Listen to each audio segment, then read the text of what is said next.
and welcome, my most esteemed viewer. My name is Richard Miros, BA. What you're about to see is a truthful and non-libelous account of my quest to enter the United States of America in order to save the free world. At the request of Homeland Security, names have been changed. Out of respect for you, the rest has been told exactly as it occurred. And as you gaze upon this humble motion picture, you will recognise the great and unmerited suffering inflicted upon me by cruel fate.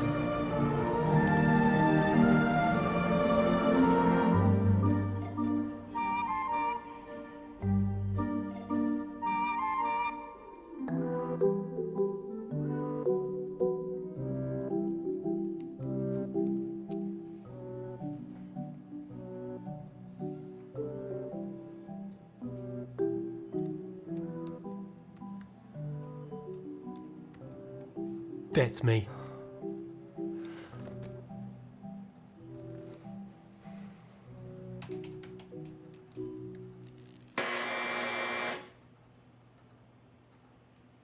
Richard Miros?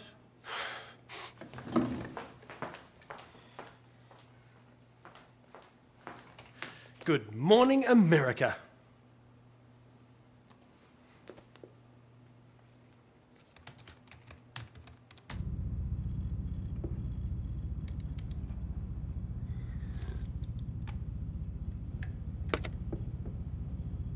I trust everything's in order.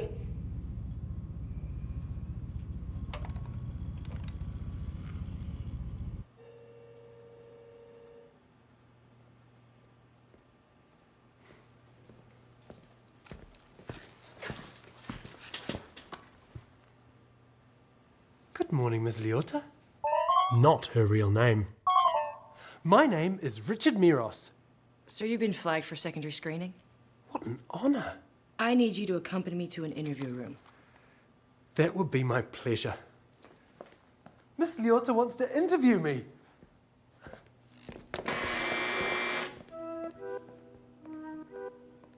Abdullah Mufasa?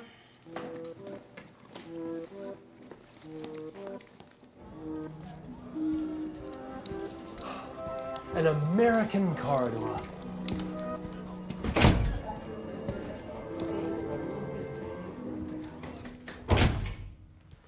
Perfect. This is just perfect. Sir, don't touch that. Take a seat. Sir, we take jokes very seriously. So do I. Mr. Miros, what is this? She had a burning question. I had a burning answer. May I?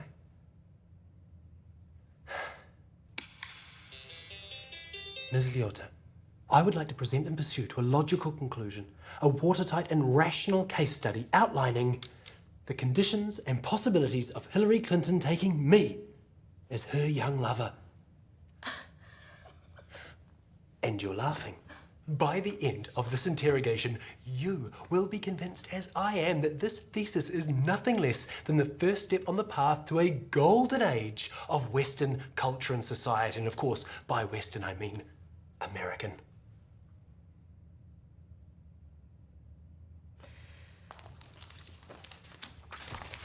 Wait here, please, sir. With pleasure.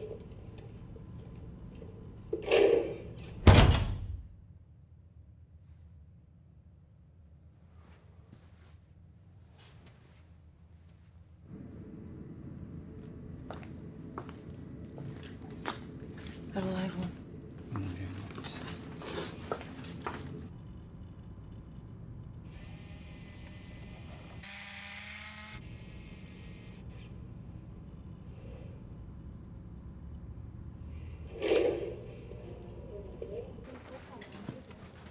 Welcome, madam. Any friend of Ms. Liotta's is a friend of mine. May I ask your name? Dr. Greenland. No, it isn't. My goodness. May I ask your area of expertise, doctor? I'm a clinical psychologist with the Department of Homeland Security. Dr. Greenland, I have to be honest with you. Some of what I'm about to say may fly a little bit under your head. But hopefully Ms. Liotta will be able to help you with some of the pop culture references. Fear not, this interrogation is going to be utterly inclusive. Please, take a seat.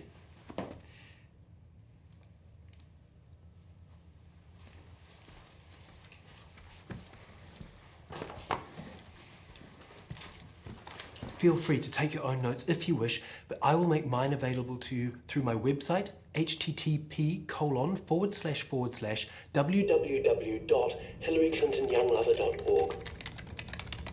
I am coming to America in order to achieve success. Success is to be defined in this case as the establishing and maintaining for a reasonable period of time an intimate physical relationship with Hillary Clinton. First, I will prove that Hillary Clinton not only wants, but needs a young lover. Next, I will prove that that young lover is, by necessity, me. Now, before we go on,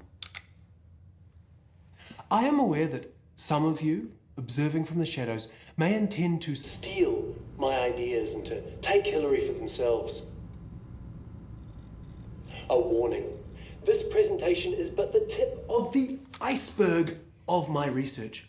If you try and sail my way, you will go down like the Titanic or Goose from Top Gun, or more topically, like the average IQ every time you, Dr. Grenland, leave a room.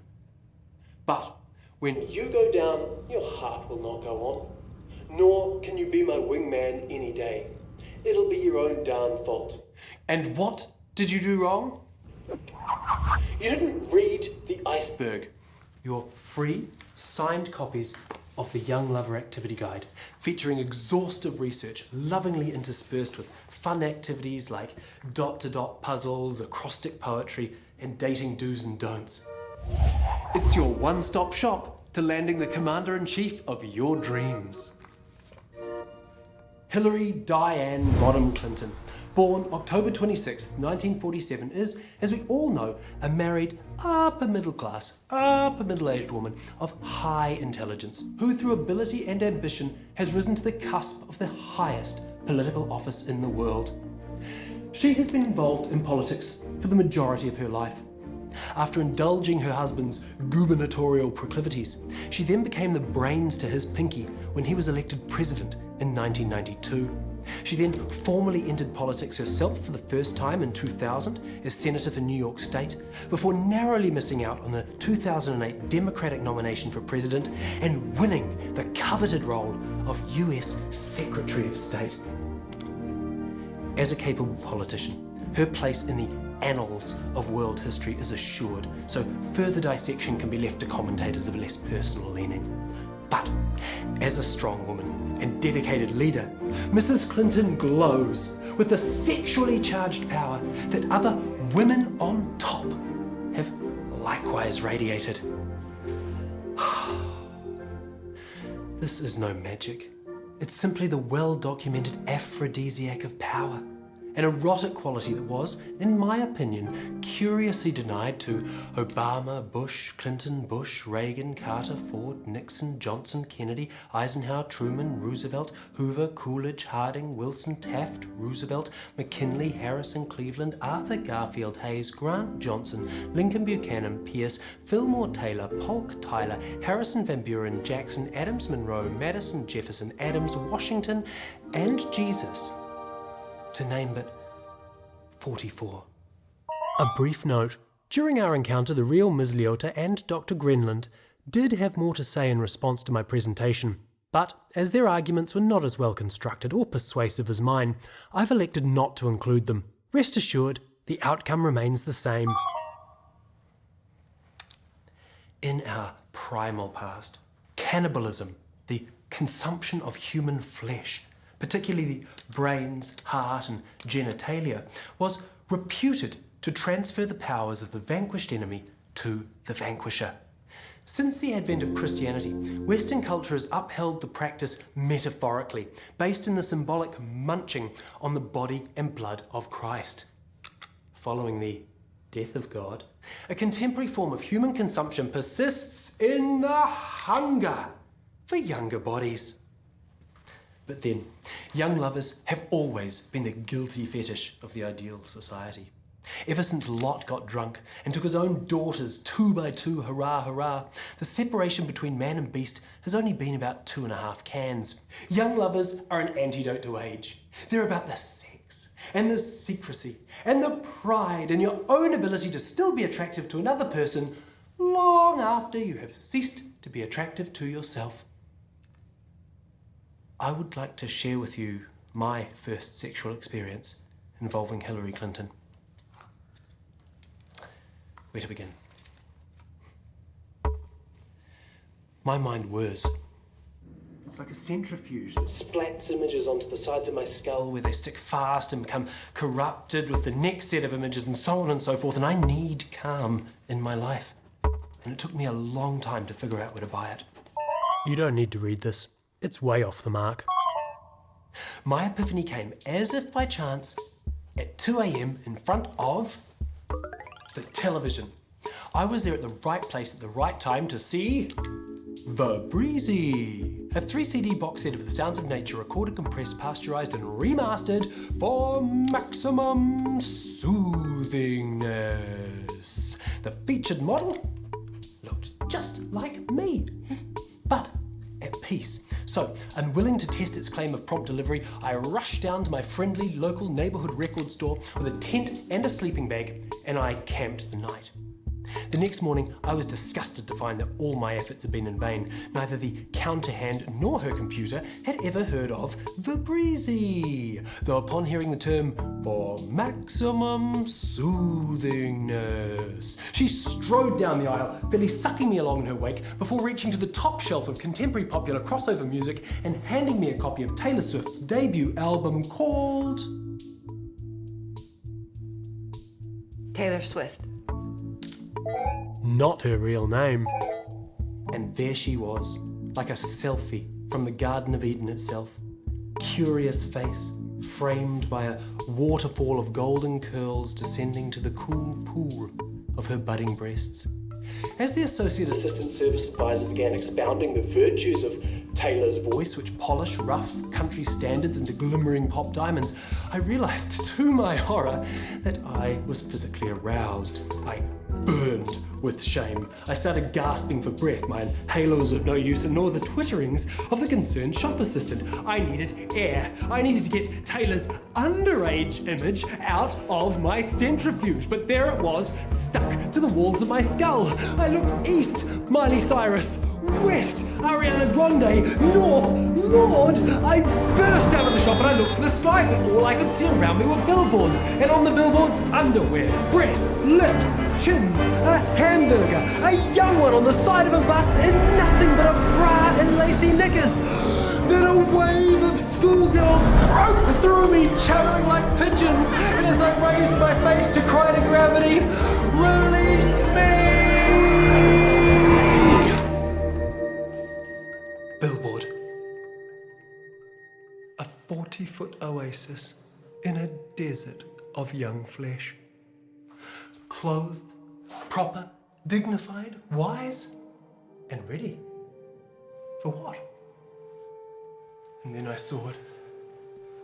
The hunger, the yearning, as though she might reach down into the mire of Main Street and pluck me, as though I were a ripe cherry and she a cheeky, semi-legal orchard worker. It was then that I knew our destiny, our duty. She to take me from my cruel fate to the lofty mountaintop of her magnificence, and I to take her from the corridors of power to the passages of concupiscence. Strong sexual desire. Lust. Word of the day. You might assume that a typical woman of Hillary's age would not be likely to risk her social standing by taking on a young lover. She is the first former First Lady to be elected to public office, for goodness sake. She is anything but typical. The president's wife can't play an active role. You can't jeopardize national security by firing off Gmails. You can't let your former business partner be imprisoned for failing to implicate you in a fraudulent savings and loan scheme, only to have your husband exonerate him through presidential pardon on his last day in office. Can't. Wrong. Hillary is a pure and reasonable person. Can't is a critique of pure reason. To bring you up to speed, Ms. Liotta, Dr. Grenland and I were sharing a delightful pun. You see, Immanuel Kant is a 19th century philosopher who wrote A Critique of Pure Reason. Kant is also a homonym for... a homonym is... something worth Googling. What I'm saying is that Hillary is defiant in the face of a challenge. She can't have a young lover. Ergo, she wants one. In her definitive biography, A True Book, Hillary Clinton, renowned political scholar Robin S. Doak states that Hillary works, on average, 18 hours a day. 18 hours a day for 30 years. And now, with 2 presidential terms looming, she must somehow summon up the stamina to challenge for another 8. Could her job require the metaphorical equivalent of a cell phone charger to plug into overnight? One without need of any kind of care or upkeep. Those snuggles would, of course, be nice. It's not as if she'd be reinventing the wheel here. Precedents abound of presidents abounding. Heavy is the head that wears the crown. This will be as true for Hillary as it was for Larry, Curly and Moe. After 30 long years of pretending not to be in charge, what a volcano of desire must therefore be bubbling beneath the tectonic crust of her shelf. Hillary Clinton needs a young lover, and America needs Hillary Clinton to take a young lover. This young lover would embody the veracity and lust so often attributed to youth, reinvigorating Hillary. She would be like a vampire that has stumbled into a kindergarten, determined to leave no child behind. The picture painted thus far is of a beautiful woman, aching to take into her arms a virile young lover. So, why not? The first and most obvious reason? To you, former President William Jefferson Clinton. Bill, your wife is not without faith and nobility if she chooses to distract herself with a young lover. You are the Plymouth Rock, sir, from which she launches the ship of state. I am but the Native American canoe, paddling desperately in her wake, vociferously attempting to barter the corn and beaver pelts of my adoration for the wampum beads of her passion. Indeed, to sail this particular metaphor into the setting sun, Bill, though she may beach on virgin isles, you are the dry dock to which she will always return. The husband placated. We must now turn to obstacle number 2. In any politico-sexual affair, the key word tends to be... Discretion? Nearly the opposite. Scandal.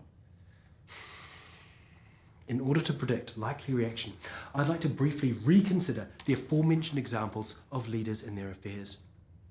Jefferson was the founding father of 6 illegitimate children with his long-term girlfriend / chattel, Sally Hemings.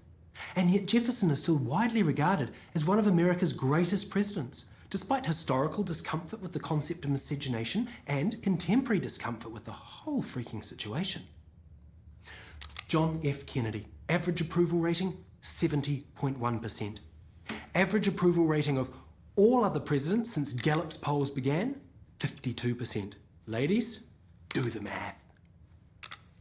Closer to home, let us consider the affair of Hillary's nearest and dearest. Former President Bill Clinton and that woman have only admitted to oral sex, whereas this study contemplates a full knowing. Nevertheless, the Clinton years are now looked back on as blissful in comparison to every subsequent administration. And that was just for a shake and vac. Imagine what a golden age we would now consider the Clinton years to be if they'd gone all the way. Obstacle number 3. The 2016 general election. obstacle, or opportunity. Now that we're friends, I'd like to share with you my political views. I don't like politics. I don't enjoy engaging with the issues. In fact, all things considered, I would rather go back to New Zealand. But these are desperate times. As an advocate of the highly subsidised free market, too big to fail, individual mandate, neoliberal, New Deal, unbridled capitalism, it's not like I ask for much. I want better roads, schools and health insurance. I want to pay less tax. I want better public transport for other people so that I can find a park in town. I want to redress rising social inequality without checking my privilege as a straight white male. I want to take with one hand and receive with the other. And I'm not alone. In fact, I can't even conceive of the existence of anyone who doesn't think exactly like me. But there is as yet no political party ready to enact our will. This is because Western-style democracy is hamstrung by the hamsters that control it. I'm talking, of course, about you, Ms. Leota, and you, Dr. Grenland, and you voters. You ceaseless prevaricators and know-it-alls who prevent, dilute and destroy the true glory of leadership. Western-style democracy engenders a tyranny of the middle road, democratic consensus. All great epochs, both noble and terrible, were marked by an utter lack of it. The Roman Empire, the Great Leap Forward, the Apprentice. They worked because they didn't have to pander to the sensible or to the sane. And yet America continues to lurch between the donkey and the elephant like a drunken man lost in the zoo. Or, to quote the great American poet Run DMC, it's like that, and that's the way it is. Or is it? In order to break this hog-tied deadlock of mediocrity, drastic action must be taken. Mrs. Clinton, I am that drastic action. For Hillary Clinton to take a young lover would be huge news, and it would be almost impossible to keep this act of Congress on the floor of the House, especially after the publication of a shocking kiss-and-tell biography entitled Unprecedented Access, a media frenzy. Hillary is ejected from the Democratic Party for un-American activities. Why, Hillary? Why? Because, like the Virgin Mary, Hillary knows she has to dismount the donkey in order to do what needs to be done. Run as an independent candidate for president. Thanks to the invigorating properties of a young lover, Hillary's campaign is like a dose of Viagra, injected directly into the flaccid organ of state, raising the flagpole of American democracy high above a long-neglected body politic, yearning to be spangled from dawn's early light till twilight's last gleaming with 50 shades of life, liberty, and the pursuit of happiness. The young lover scandal will divide this nation's conservative crinklies and lefty leftovers into two camps. Angered and aroused, all will pop a varicose vein. The streets will run blue with rinse. The Republicans are in ruins, the Democrats are dodos, and when the dust falls on the Electoral College, Hillary Diane Rodham Clinton is, and forever will be, the 45th President of the United States of America.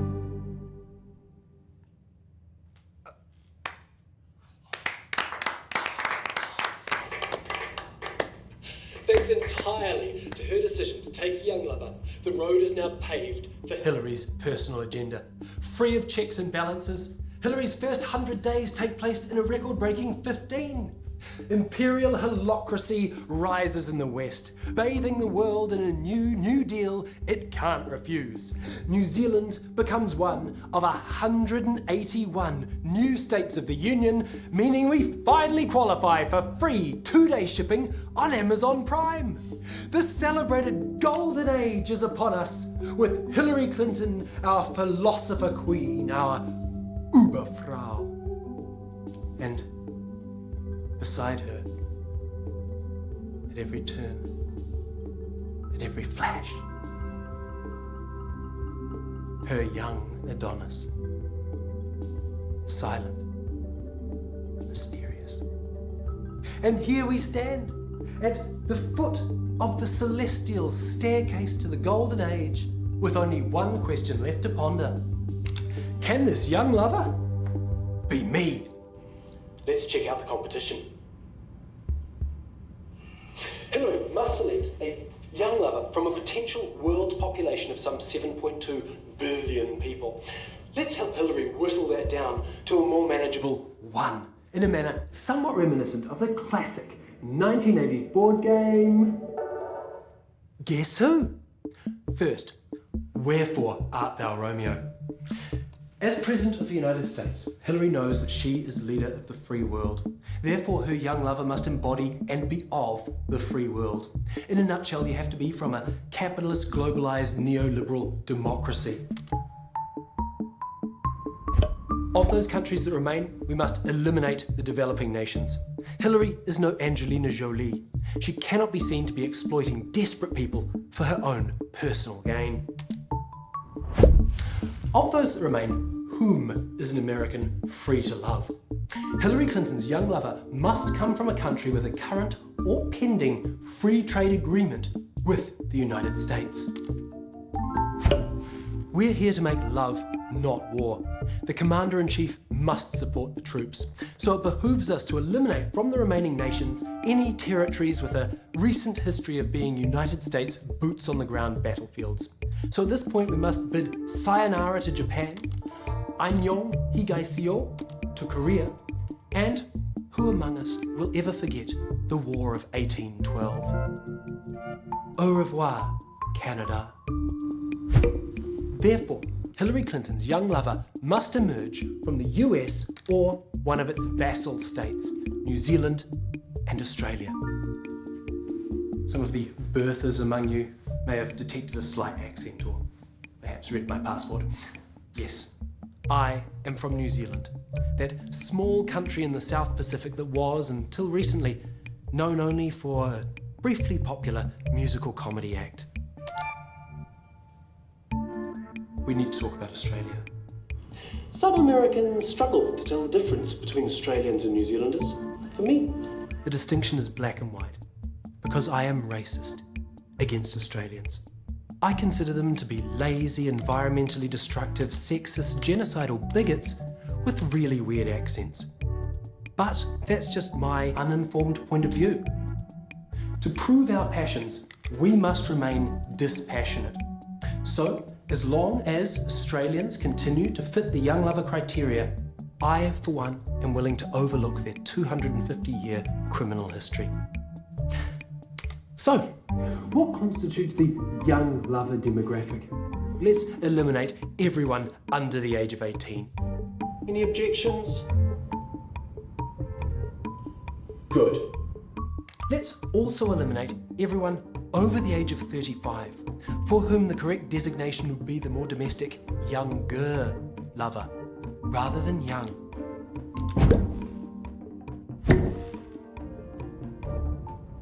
Therefore, Hillary Clinton's young lover must be a millennial. We, the first generation to ask not what our country can do for us, but what we can do for ourselves. Let's talk about sex. Of the 51.4 million potential young lovers born between 1981 and 1996, 51% are women. Hillary's sexuality must be assumed to be that of a cisgendered, traditionally married woman, i.e. heterosexual. To any lesbians in the room, I have nothing against lesbianism. I don't even delete it from my browser history. It's a simple case of supply and demand. I'm sorry, ladies, sexist though it may seem, this is a man's job. In order to further separate the sand from the picnic, I would now like to refocus my investigation on issues of style and substance. Statistics proves that beautiful people do comparatively better in life than their ugly counterparts, as evidenced by this graph. But we have no way of knowing what type of body Hillary may wish to ravish. I could speculate, but I will not, because it's not what's on the outside that counts. It's what's inside. So, what type of personality is she after? Clearly, she will have no time for supporters of non-Hillary-based candidates, eliminating nearly 14 million. misguided souls. Hillary is a smart cookie, thus much weight must be placed on the ability to generate intellectually stimulating pillow talk and lay down the double word scores. I will therefore eliminate the 72% of remaining candidates who have failed to complete a tertiary education.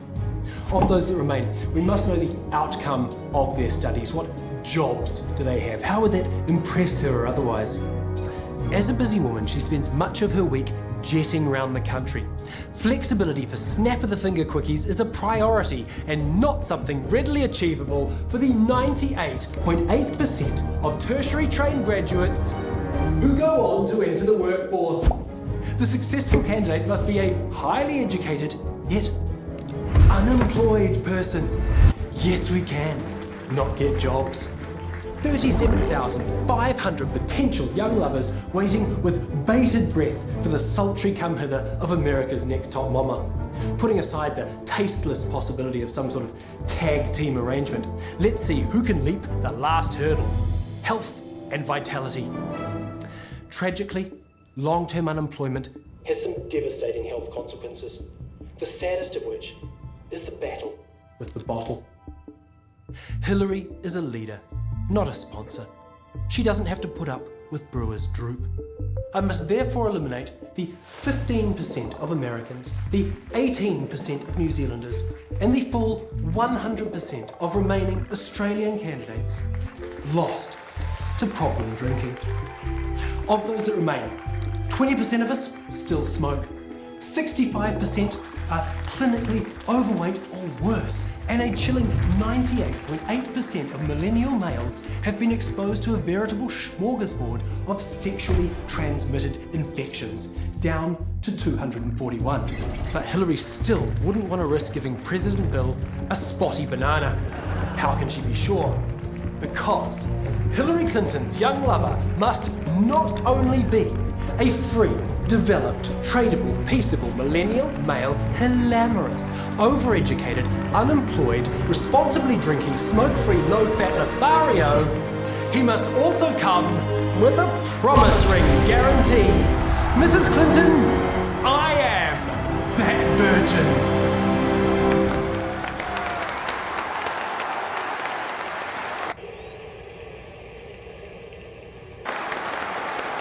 The applause continued for quite a while, but in the interest of brevity, dear viewer, we shall skip to the end. All I need do is lay my ring before her.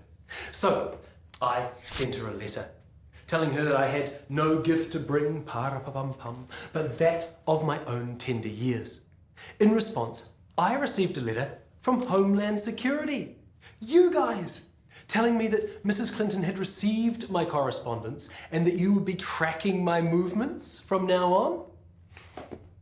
Mrs. Clinton, I think you're trying to seduce me. But I realized mere romantic gestures were not enough. Hillary responds to the cool stimulus of rational proof. So, I published.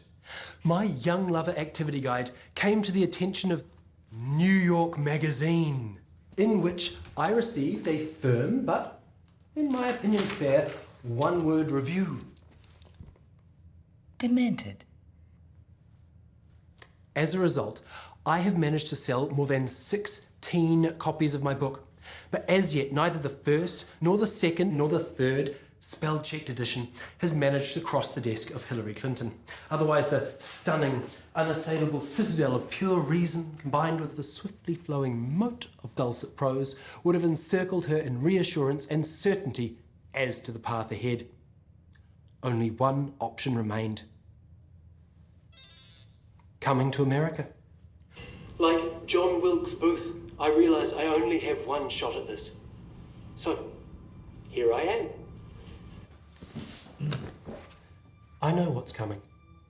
At the conclusion of this interview, a large, uniformed chap will walk through that door and pull from his holster what appears to be one of those state-of-the-art tasers.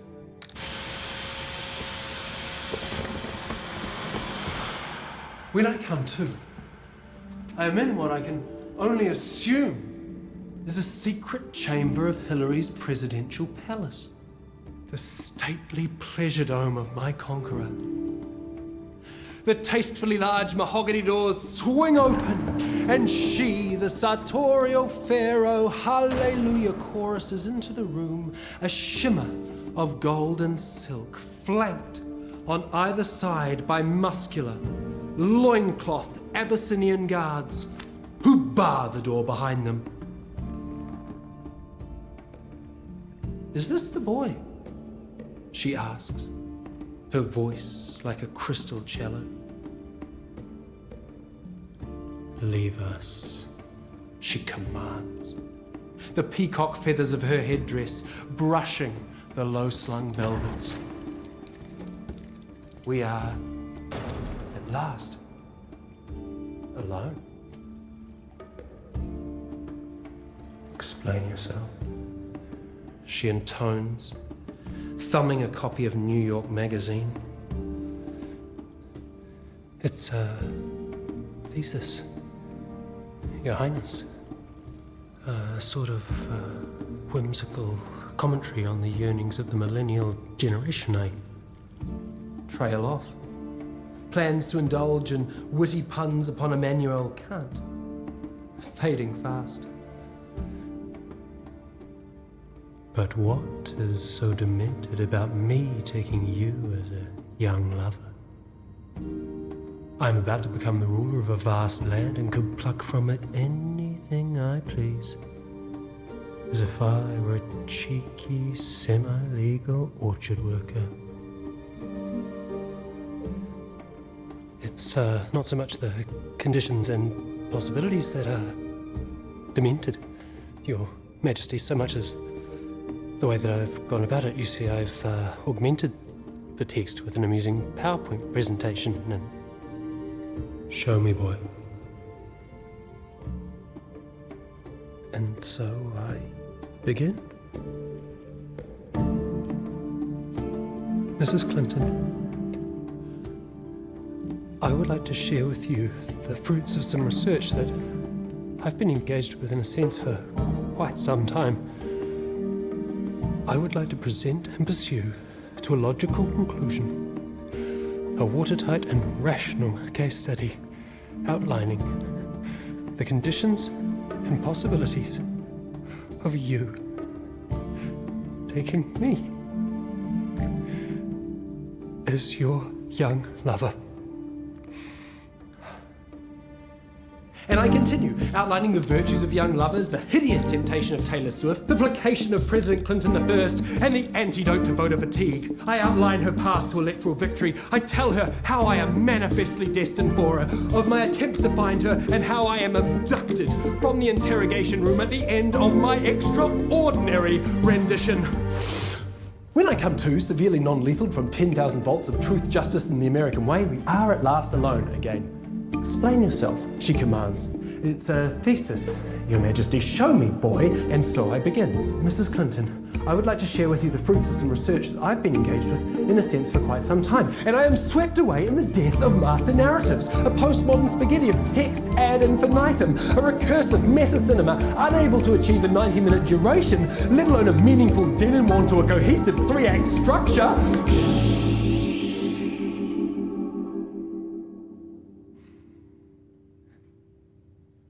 She puts her finger to my lips, and, well, a gentleman never gives specifics. But electoral victory, international pride, and economic growth all follow.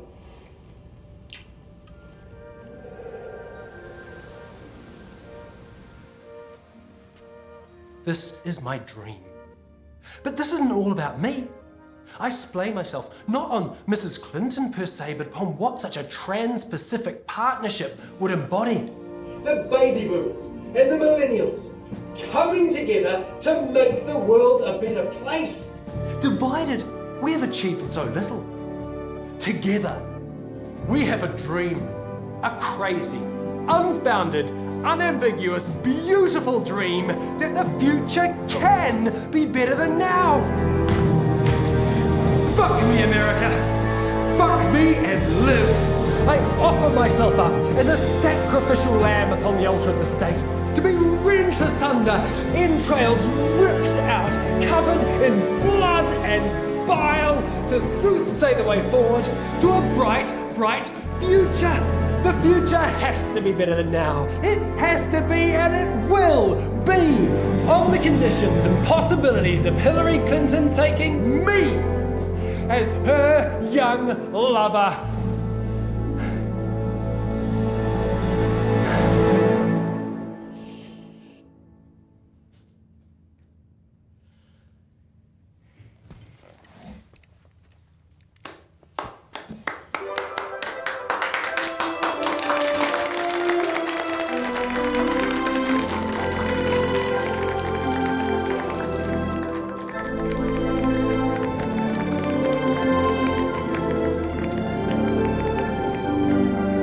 Go get her, Richard.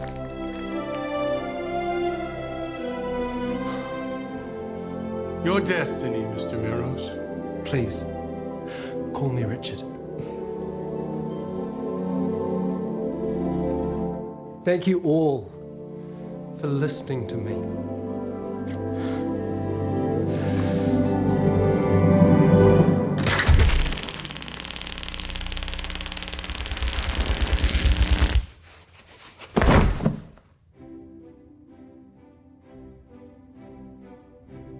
So there you have it, my most esteemed viewer. In the unlikely event that you're watching this and you're not Mrs. Clinton, please help me get this film to her. Download, upload, pirate, torrent, tweet, share, and steal this content so that we may enter a united state. Mrs. Clinton, you know what must be done. Me. Love, Richard Meros, B.A.